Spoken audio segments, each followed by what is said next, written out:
யோசேப்பை போல நம்மளை தூக்கி வச்சு கொண்டாடின அதே ஜனங்கள் கொஞ்ச நாள் கழித்து நாம் செஞ்ச நன்மையெல்லாம் மறந்துட்டு அவங்களுடைய சுயநலத்துக்காக தங்களுக்கு ஒரு செக்யூரிட்டி வேணும் அல்லது தனக்கு ஒரு அதிகாரம் வேணுன்றதுக்காக நம்மளை நசுக்க ஆரம்பிச்சிடுறாங்க. நம்ம எந்த தீமையுமே செய்யலைனாலும் நம்ம செஞ்ச நன்மையை மறந்துடுறாங்க. அவங்களுடைய அச்சத்தினால நம்மளை நசுக்க ஆரம்பிச்சிடுறாங்க.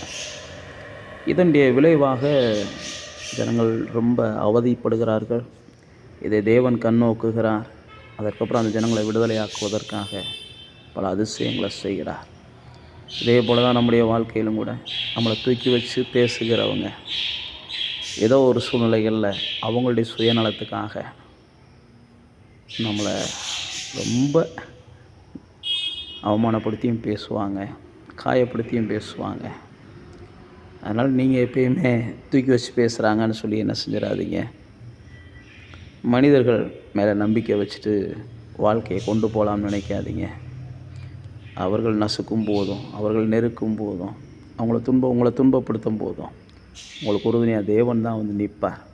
அதனால் எப்பயுமே என்ன செய்யுங்க, தேவனை சார்ந்து கொண்டு வாழ்வதற்கு உங்களுடைய வாழ்க்கையை பழக்குங்க. மனிதரால் வருகிற ஆசீர்வாதங்கள் வரும்போதும் சந்தோஷமாக ஏற்றுக்கோங்க. மனிதர்களால் வருகிற தீங்குகள் வரும்போதும் அதை முழு மனசோடு ஏற்றுக்கிட்டு கடந்து போங்க. கண்டிப்பாக கர்த்தர் உங்களை கைவிட மாட்டார். கர்த்தர் உங்களுக்கு நன்மையானவைகளை செய்வார். நீங்கள் கர்த்தரை மாத்திரம் நோக்கி பார்த்து வாழுங்க. உங்களுடைய வாழ்வு மிகுந்த மகிழ்ச்சியானதாக இருக்கும்.